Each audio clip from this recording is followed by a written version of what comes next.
Bogota, Colombia, just before 3 p.m. on the afternoon of December 2nd, 1993.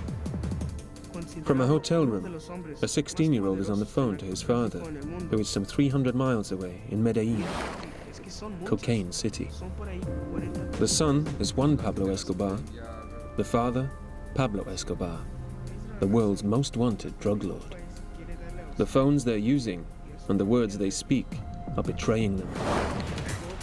On their trail is another father and son team, leading an elite squad of Colombian police. Él está ahí. Vamos, adelante.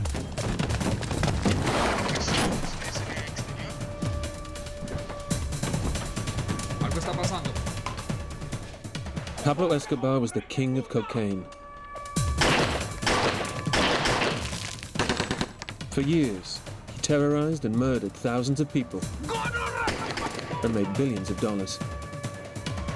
Now, the tables are about to be turned.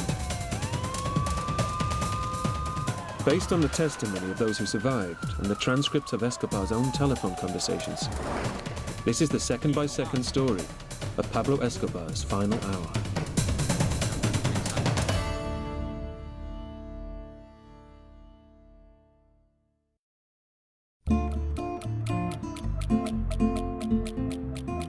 Pablo Escobar's last hour begins in a faceless house in a modest suburb of Medellin, Colombia. It's the final bolt hole, with just one guard and an aunt to care for him.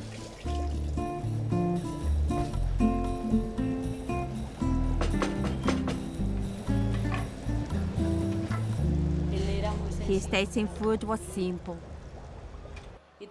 I have to admit I wasn't a very good cook, but he ate everything I made him. To this day, Escobar inspires passionate and contrasting views. To Aunt Luz Miller, he's simply the favorite and heroic nephew. He was a very intelligent, beloved, serious, and sensitive person. In short, a man of quality. When he was alive, oh Maria, he could have been president. I tell you, he could have been president. To his pursuers, he's simply the greatest criminal in history. For me, he was a psychopath. That was a description of Pablo Escobar. He was a difficult man to understand because he had some social awareness. He liked to help the poor, but he also killed poor people. Pero también asesinaba pobres. I probably hated him. He was one of those individuals that, I despised. Limón. I wouldn't think twice about eliminating him if I had to, but I never thought about him with anger. I didn't see him like that. Limón. Even though cocaine made his fortune, Escobar has always steered clear of it. His favorite drug is cannabis. Que no consigue esa maldita hierba, a ver. Ya le dije, ya eso se acabó, ya no tenemos nada. In his final hour, Escobar cuts a pathetic figure. He was dirty. He had a beard, a huge beard. Very changed physically. Scruffy. We could have passed him in the street in Medellin and said hello, not knowing it was Escobar. Escobar's last day has begun with spaghetti for breakfast, prepared by his Aunt Luz Miller. And where he once had a staff of hundreds, he's now reduced to just one bodyguard, a man nicknamed Lemon. Limón. Escobar wants to speak to his wife and children in Bogota, but calling them will be fatal. Llame a ver. Whoever he pretends to be. Diga que es un periodista. Buenas tardes, Hotel Tequendama. Aló, buenas tardes, doña Cecilia. Por favor, ¿me podrás comunicar con la familia Escobar? But in 55 minutes, these calls will lead to death. Pablo Escobar waits to speak to his family. He knows it's possible his phone is bugged, so his bodyguard, pretending to be a journalist, sets up the call. Coronel, están en la línea. Dígale que no están contestando. Manténgalo en la línea que ustedes van a seguir intentando. The phone operator is working for Colonel Hugo Martinez, who is in control of the whole operation to find Escobar. Ellos están hablando otra vez. Ustedes no deben de estar tan lejos. Los Olivos no es un área tan grande. Colonel Martinez's son, Hugo Jr., tracks Escobar's every word from a mobile surveillance unit. Hugo has some surveillance equipment that scans the local area. It signals the strength and where the telephone signal is coming from. The nearer they get, the stronger it grows. The blue signal follows the course of Hugo's van as he electronically scans the area, searching for Escobar's phone signal. Lo siento, en este momento no me contestan, pero el teléfono sigue sonando. ¿A quién debo? The green signal behind Hugo's van is the search block assault team, the foot soldiers of the operation. They are led by Major Guillermo Aguilar. Espere un momento. Ok, gracias. During an extraordinary life that has led to this final confrontation, Pablo Escobar has been a man of many faces. Businessman, sportsman, politician, victim, and family man. Local myth tells how by 16 he was already dealing in death. He'd steal gravestones, shave off the names, and resell them at bargain prices. Born into a culture of violence and rebellion near the mountainous city of Medellin, even Escobar's grandfather was a famous rum runner. My brother was a good student and son. He was a person who had a few friends, but he was supremely faithful to his friends as a child. This is the family story. In fact, he was just a small-time con man, car thief and kidnapper, until he discovered drugs. He soon learned that marijuana makes millions, but cocaine is king. He could make $1 million every day, and before long, he did. The key to Escobar's success was spectacularly simple. Everyone who dealt with him had a choice: plata or plomo, silver or lead.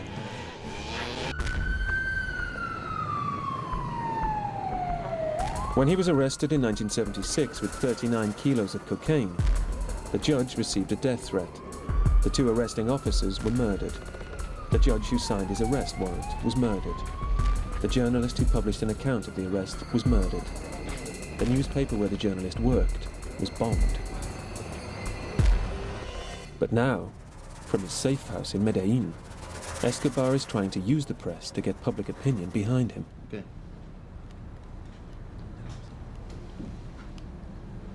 ¿Aló? Ya me contestaron. Tío, que espero que están Un ocupados. momento, ya lo comunico. Ya estoy marcando. Ok, gracias. His 16-year-old son, Juan Pablo, has set up an interview with a local newspaper. He relays the questions to his father. According to Colombian intelligence, Juan Pablo is already well steeped in the family's traditions. We heard reports that when he was 16 years old, he was involved in the assassination of some policemen. Allegedly, he was being groomed by the father to basically take over the business. The chances of that are now remote. Juan Pablo's role is now to be his father's intermediary with the press. ¿Qué más pues? Escobar's purpose in giving an interview is to win public support for his campaign to get his family out of Colombia. In return, he's saying he will give himself up. Estoy listo todavía. A ver, ¿cómo es la cosa? Dicen que nos dan un enfoque muy teso, pues, pero que a nivel más familiar. Y nosotros tenemos que dar una imagen más familiar. As Escobar receives the questions from his son, Colonel Martinez and Hugo listen intently, hoping to get a fix on his position. Ah, bueno, si quieres hagamos una cosa. Señor. Vuélvame a llamar ahorita y yo le tengo el número del fax. Lo que pasa es que son muchas preguntas. There's a strange symmetry about this story. Two families, two fathers and sons, playing a deadly game of cat and mouse. He knew we were recording him, listening to him through electronic surveillance. He didn't allow himself any phone calls longer than 2 or 3 minutes. he would cut them off saying, "Stop there, don't speak anymore." He was very careful so we couldn't find him. Voltea aquí a la izquierda. Escobar está ahí. Oye, es lejos. ¿Dónde está? Necesitamos la información.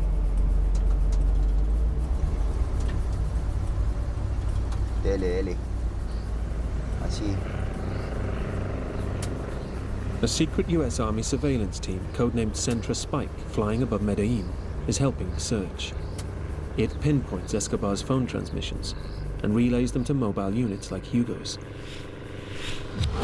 But the pinpoint is 600 meters wide. It's up to Hugo to find the source of the signal within that zone. It's a delicate task, made even harder by Escobar's short calls and the usual habit of speaking from mobile phones on the move in taxis. Well, there were numerous stories, numerous reports about him being in a taxi. There was one report, I remember, that he was in a taxi wearing dressed like a nun. Muy bien. Por favor, siga así. The men of the search block don't know if Escobar is moving or still today, but they do know what to expect when they find him. Of course we were very scared. He had already killed thousands of people.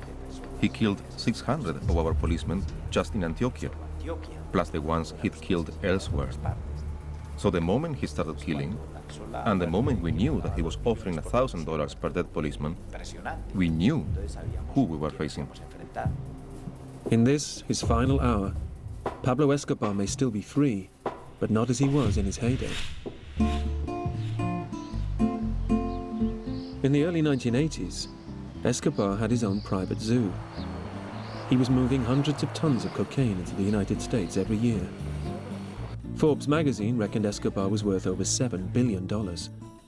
That's more dollars than there are people on Earth.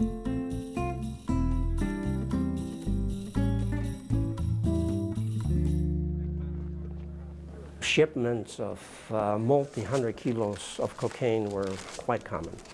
And it got to the point that an airplane would come to the United States loaded with cocaine, make a drop either offshore or somewhere in a clandestine area. And the airplane would go back full of $20 bills, you know, to Colombia. So it got to a point where money was not counted in Colombia, it was weighed. Wealth and power were never enough for Escobar.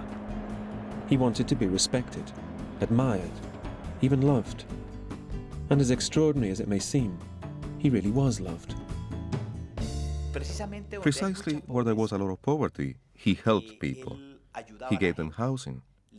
He gave them money and things. The poor appreciate that. He built and gave a whole neighborhood for the homeless, known as Barrio Pablo Escobar.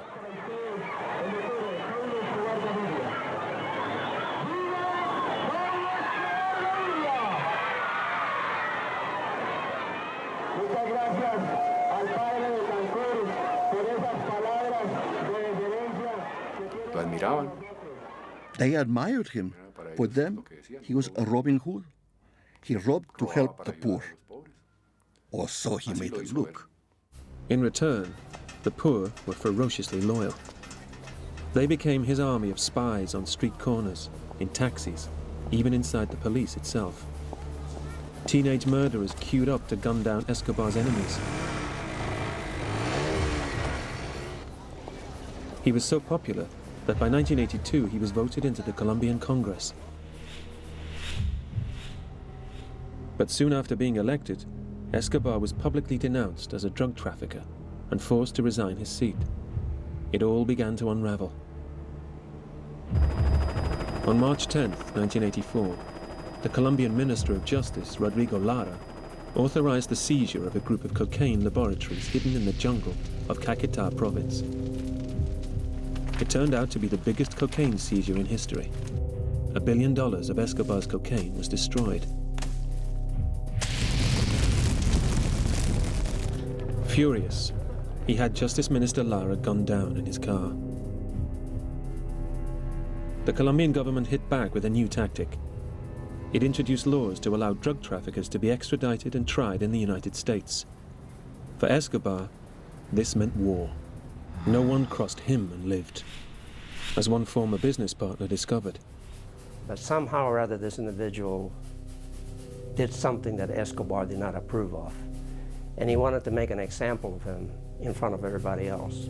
And allegedly, they hung him from the tree by the arms and poured gasoline on him and burned him. And the whole message was, this is what happens if you cross me. Another thing he used to say, when a cockroach is killed, I get the blame. If anyone is killed, I get the blame. Everything was blamed on him. But Pablo's sins have caught up with him. He has 40 minutes to live. Mira, papi, es que son muchas. Son por ahí 40 preguntas. ¿No será que me las puede enviar? Siga. The Escobars are back on the phone. Hugo is honing in on Pablo Escobar's signal. ¿Qué hago, mi teniente? Siga así. Mantenga la misma velocidad. Hugo keeps circling his target, fed with information from his assistant in the back of the van.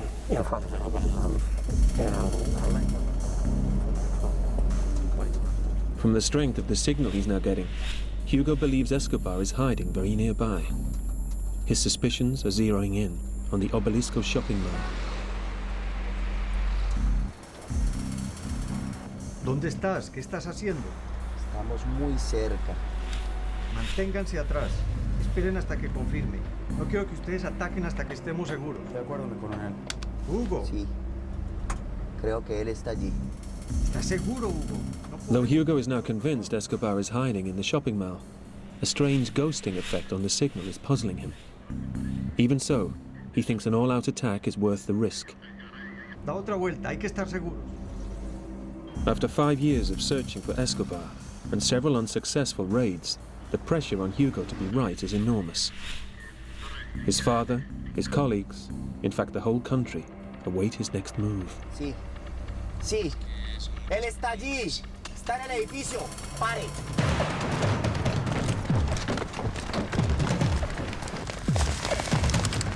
Allá. Allá. Uno, conmigo. Vamos, vamos.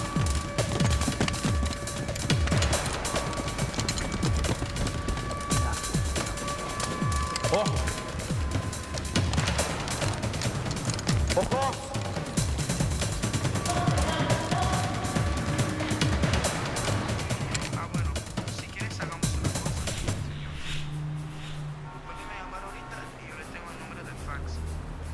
Hugo now sees there is a problem. If Escobar was somewhere in the shopping mall, he would be hearing and reacting to the commotion around him. But wherever Escobar is, all is quiet.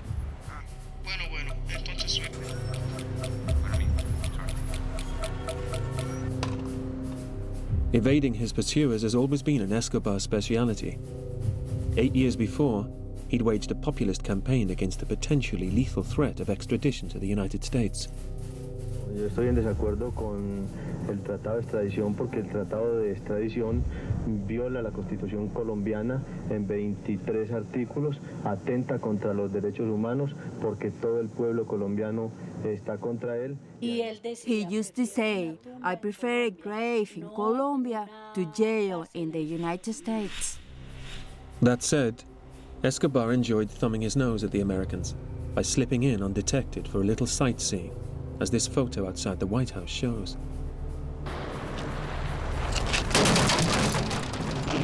Then, on November the 6th, 1985, Escobar violently raised the stakes in his effort to thwart the extradition laws.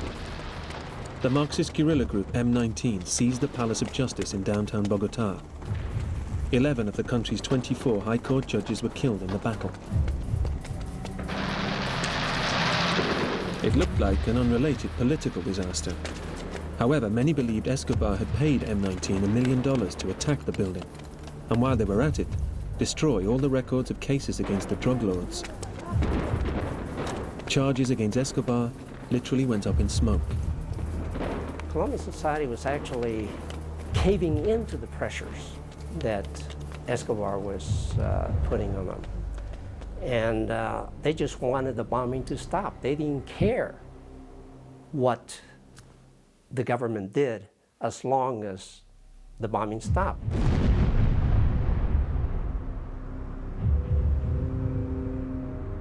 The country was crumbling in the face of Escobar's onslaught. The government turned to the American president, George Bush, for help. Our outrage against drugs unites us, brings us together behind this one plan of action. For the drug kingpins, the death penalty. President Bush sent in the experts. Pero había una ayuda muy importante que era de la DEA. We received some important help from the U.S. Drug Enforcement Agency. They trained us in special operations, combat shooting, and explosives. They gave us electronic surveillance and scanning technology to do triangulation and to listen to all the movements of Pablo Escobar's organization. And so began the search block, the elite squad under the command of Colonel Martinez, which for 5 years has hunted Escobar. Vivimos sin descanso porque queremos vivir en otro país y estudiar modestamente, sin guardaespaldas, clandestinamente y ojalá con el nombre y el apellido cambiado. ¿La cogió, mijo? Aguilar. By now, it's clear that the search in the shopping mall has gone badly wrong. Algo está mal. Hugo. No. Hugo. No. Escobar no está aquí. There's a further problem. Amidst all the confusion, the search block miss Hugo's call that Escobar isn't in the shopping center. Hugo heads off alone to find Escobar. Pablo Escobar has terrorized and outwitted the Colombian authorities for years. Though he seems to have escaped again, it's just 30 minutes till the dragnet closes in.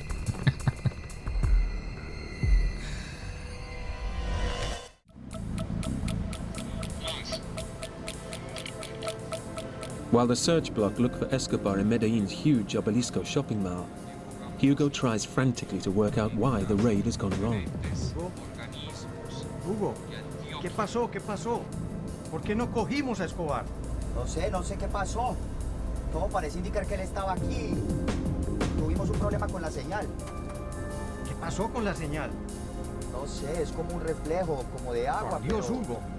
No puede ser. Yo por aquí no veo nada de agua. It turns out Hugo is right about the signal being reflected off water. Unbeknownst to him, there is a storm drain running between the shopping center and where Escobar is really hiding. That is what caused the ghosting effect and led him astray. ¿Para dónde, mi teniente? Siga derecho.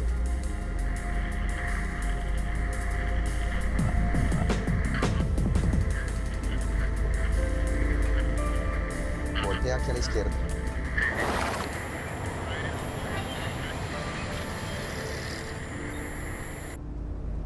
Now alone, Hugo has to trust more than his equipment. He has to trust himself. Bien, vamos bien.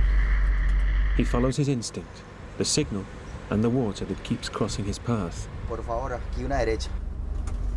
This time, he's right. He's heading towards the red signal coming from Escobar's hideout. Meanwhile, the search block are still at the shopping center.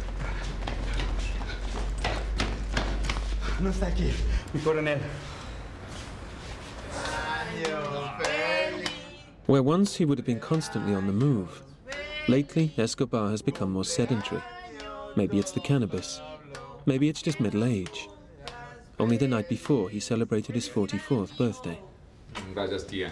Es una belleza, carajo. Felicidades, don Pablo. Gracias, Limón. That day, something very strange happened that had an effect on me. As I was about to serve the birthday champagne to Pablo and Limón, the glass fell on the floor. It didn't break. ¡Qué buena suerte! No se rompió. ¡Qué suerte que hay, doña Rosmila! Es mala suerte que no se haya roto. Look at what happened the next day. That's when I realized his premonition was true.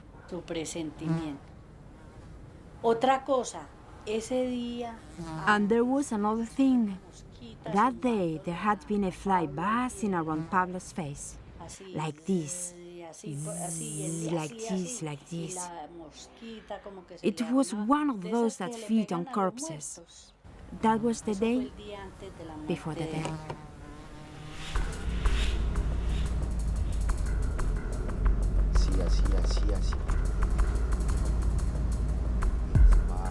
Escobar is now on phone call number 3, in the final hour continuing the campaign to win safe refuge for his wife, son and daughter. Amigo, dígales que mi padre no se va a entregar antes de nuestra ubicación en el exterior. Antes de nuestra ubicación en el exterior. Mientras la Dijín en Antioquia. La Dijín en casa no es mejor. La Dijín, no más. Bueno. Escobar was a man rarely beaten. By June 1991, he'd bombed Colombia to a standstill. The government threw in the towel and finally cancelled the extradition law. In exchange, Escobar handed himself in, knowing he'd won again. He was sent to prison, but very much on his own terms. In La Catedral, the prison where Escobar spent some time after he turned himself in, was really nothing more than a country club. He was calling the shots on operations. He was receiving a percentage of anything that took place, throughout the Medellin cartel. He built a discotheque in the prison. He built a soccer field with lights. The prison cells were better than most hotels in Colombia. It was an incredible facility, incredible.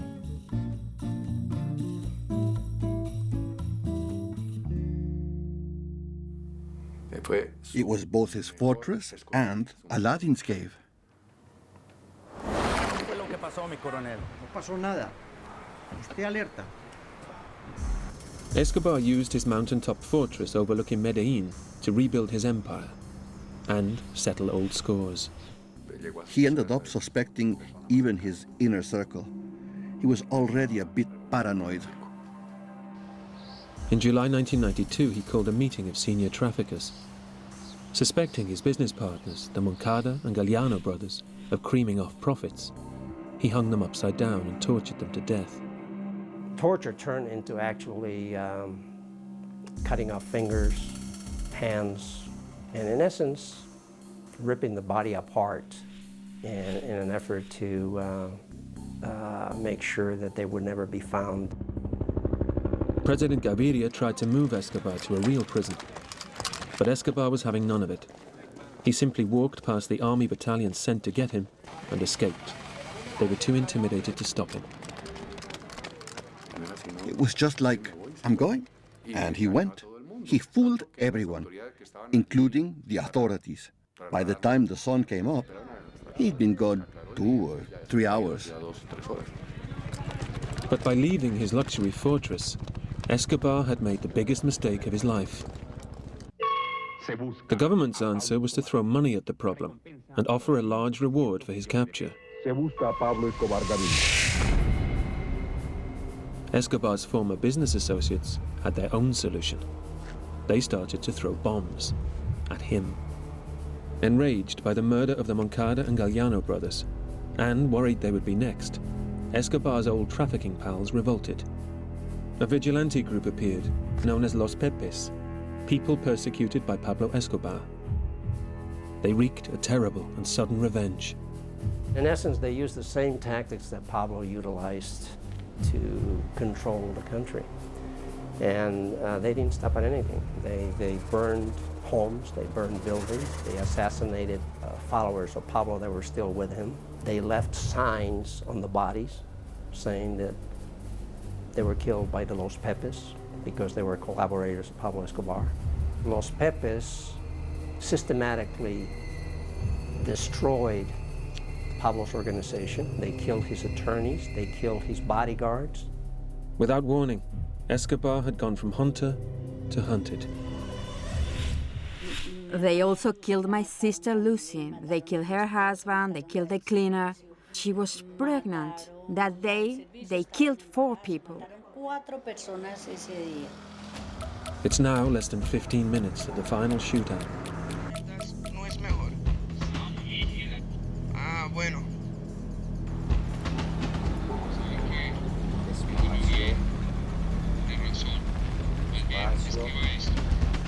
Mientras los diferentes organismos en Antioquia sigan secuestrando, torturando y cometiendo masacres en las esquinas.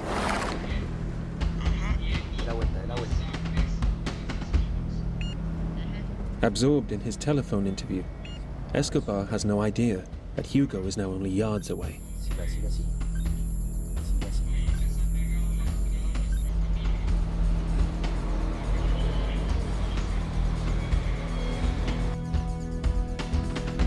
Dígales que nosotros estamos dispuestos a tocar todas las puertas de las embajadas del mundo.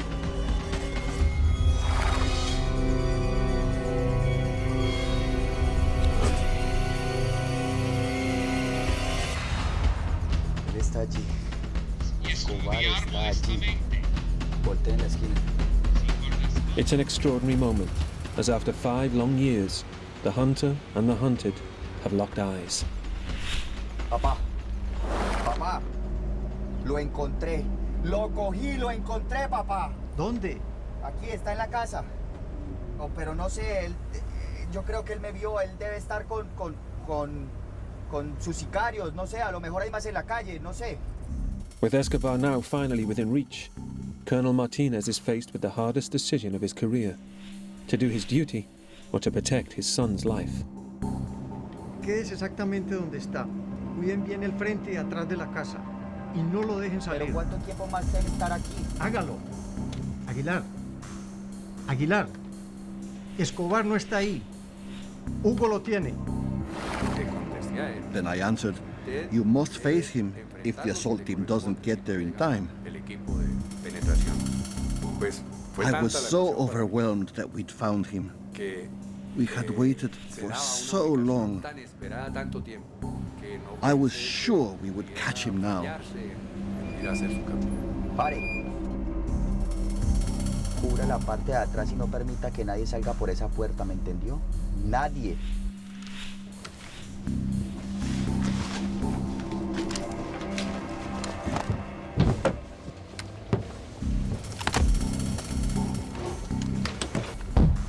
Vamos, dele. Voltea aquí, voltea aquí.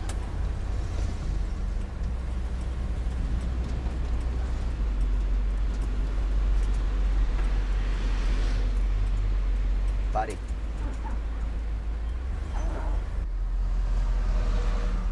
Saque su arma. ¿Quién? ¿Yo, mi teniente? Sí, usted, ya. Mire, el número es 45 de 94, ¿me entendió? En toda la mitad de la cuadra a la derecha. Vaya y cubra la parte de atrás que yo cubro el frente. Nosotros nos vamos a meter ahí, ¿cierto, mi teniente? ¿Usted y yo solos vamos a coger a Pablo Escobar? Vamos a asegurar las puertas, hermano. El bloque debe estar por llegar, ¿me entendió? With the search block still some distance away, Hugo and his driver prepare to tackle the world's most feared criminal on their own.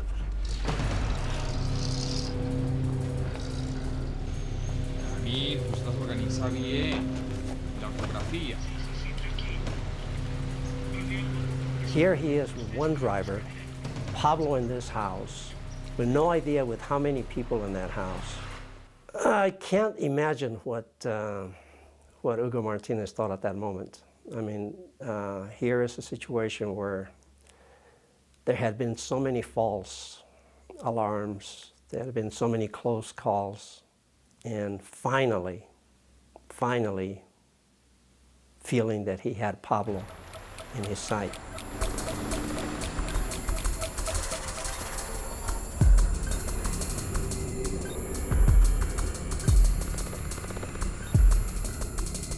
Es la razón por la cual ningún país quiere darle a usted y a su familia albergue. Dígales que la familia le ha negado la entrada, simplemente porque no conocen la verdadera realidad. By April 1993, with his empire in ruins, Escobar was frantic to save the only thing he had left, his family. He tried to send them to Miami, but their visas were revoked by DEA agents at the airport. ¿Por qué se querían ir? Why did they want to go? Because of what the Pepes were doing. Their enemies were their own drug traffickers, their own ex-colleagues. They were bombing his family and his properties, threatening his family. Amenazando a su familia. In response, Escobar bombed Bogotá in a fit of rage, killing innocent civilians. Faced with Escobar's relentless carnage, some feel Los Pepes were a necessary evil. There are places in this world where traditional methods, democratic methods, do not work. Maybe the only way that you can strive for solutions is through unorthodox methods such as using violence, fighting violence with violence. And it's a sad story, it's a sad truth, and that's reality.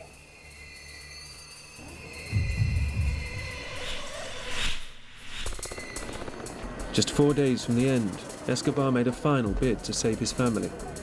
This time he sent Juan Pablo, his mother and sister to Germany, but they were refused entry and forced to return in humiliation to Bogotá.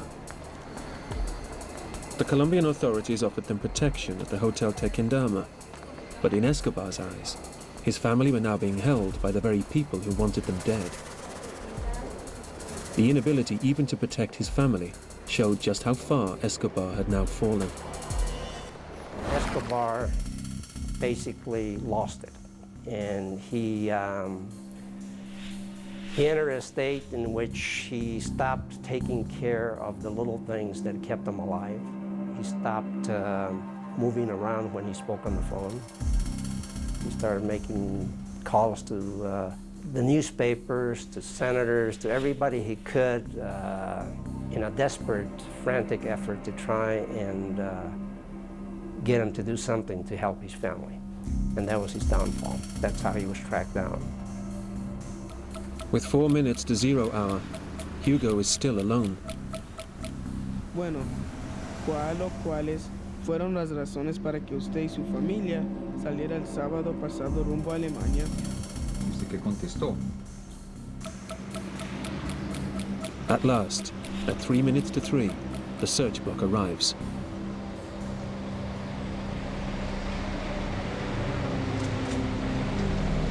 Quickly and quietly, the men surround the house, and marksmen position themselves in the street behind. Sí. ¿Había algún compromiso? As Escobar continues his conversation, the trap snaps shut around him.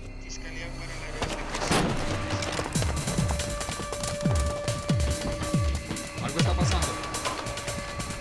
¡Cobarde, gonorrea, hijo de puta! Limon flees, leaving Escobar to fight alone.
The death of Pablo Escobar is surrounded by as much legend as his life. First, the official version.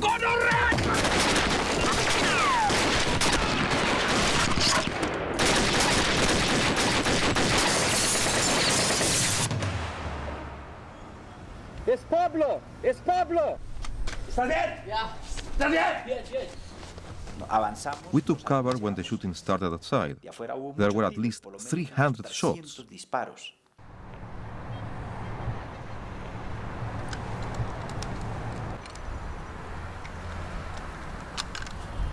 ¡Viva Colombia!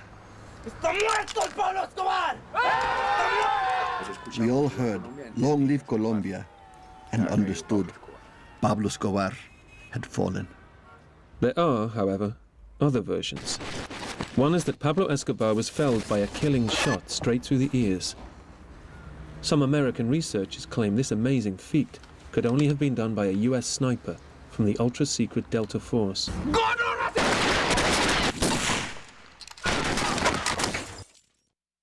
That's absolutely false. I am confident that the Delta Force had nothing to do with this. Escobar's family has another theory.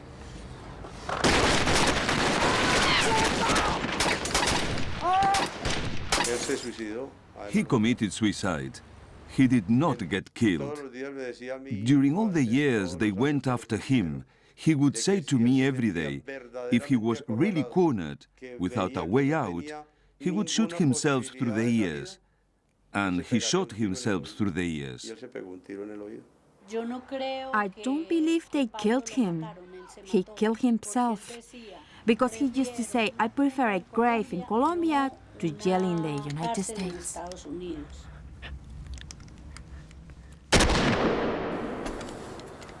There's one final and less romantic theory.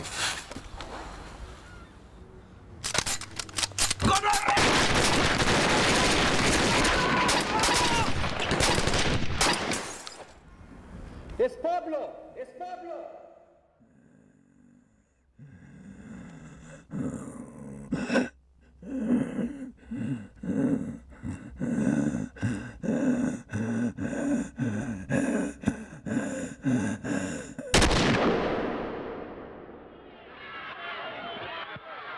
Whatever happened on the roof that day, Pablo Escobar passed into legend.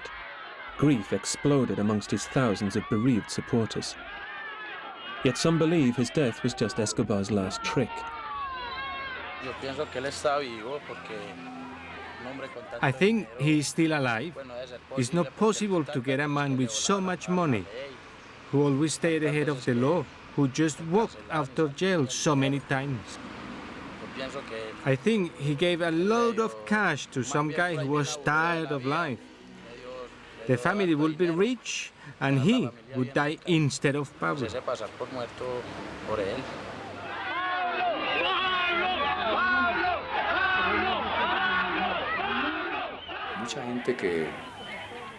They admired him like he was Robin Hood.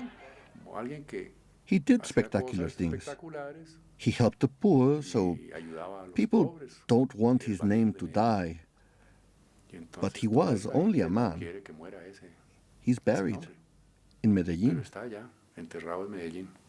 Eran las 3 de la tarde y empiezan a disparar. Les gritan, no soy cobarde, me llaman Pablo Escobar.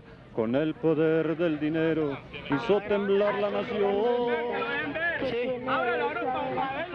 Escobar's death casts a shadow that stretches to this very day. Juan Pablo, his mother and sister Manuela fled to Argentina and changed their names, but are still being chased as the Escobars. Roberto Escobar survived Los Pepes and jail until one day he opened a parcel in the post. His sight and hearing have been permanently damaged. Guillermo Aguilar was hailed for his part in Pablo's death. He is now the governor of Colombia's Santander province. Hugo Martinez Jr. was so overwhelmed by the discovery of Escobar that he was unable to even fire his gun when the final moment arrived. After surviving years of danger, Hugo died in a traffic accident in 1999. Colonel Martinez was promoted to general, but retired in 2003. He now lives a quiet life, without his son, painting. Luzmila Gaviria was lucky. She went shopping that afternoon and survived but believes Escobar still takes care of her. 4 days later, I dreamed I was cooking fried fish for him, and he was hugging me, happy. I'm sure he was thanking me, like he was saying goodbye. Sometimes I ask, Pablito, help me, and he does.